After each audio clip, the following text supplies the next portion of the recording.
ભાજપ રાહુલ ગાંધીની સામે કેરળમાં પણ અમેઠી વળી કરવાની રણનીતિ અખત્યાર કરશે, જેમાં વાયનાડ બેઠક પરથી રાહુલ ગાંધીની સામે કેરળના ભાજપના પ્રદેશ અધ્યક્ષ સુરેન્દ્રને મેદાનમાં ઉતારવામાં આવ્યા છે। જેમાં કોંગ્રેસ નેતા રાહુલ ગાંધીએ 2019ની લોકસભા ચૂંટણીમાં વાયનાડ બેઠક પરથી 4 લાખ મતોના માર્જિનથી જીત મેળવી હતી, ત્યારે કેરળના ભાજપના પ્રદેશ અધ્યક્ષ અને વાયનાડના ઉમેદવાર સુરેન્દ્રને હુંકાર કરતા જણાવ્યું છે કે રાહુલ ગાંધી વાયનાડ બેઠક પરથી એ જ ભાવીનો સામનો કરશે જે ગઈ વખતે તેમને અમેઠી બેઠક પરથી કર્યો છે।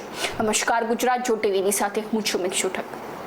દેશમાં લોકસભા ચૂંટણીનો માહોલ ધીમે ધીમે ગરમાઈ રહ્યો છે, ત્યારે સત્તાધારી પક્ષ ભાજપ અને વિપક્ષી ગઠબંધન સમયાંતરે વિવિધ લોકસભા બેઠકોમાં પોતાના ઉમેદવાર જાહેર કરી રહ્યા છે। ત્યારે ભાજપે ગત રવિવારે ઉમેદવારોની એક યાદી જાહેર કરી હતી, જેમાં વાયનાડ બેઠક પરથી સુરેન્દ્રને મેદાનમાં ઉતારવામાં આવ્યા છે, જે બેઠક વર્ષોથી કોંગ્રેસનો ગઢ રહી છે। ત્યારે ભાજપ રાહુલ ગાંધી સામે એક મજબૂત ઉમેદવાર ઊભો કરીને જડબાતોડ જવાબ આપવાનો પ્રયાસ કરી રહી છે।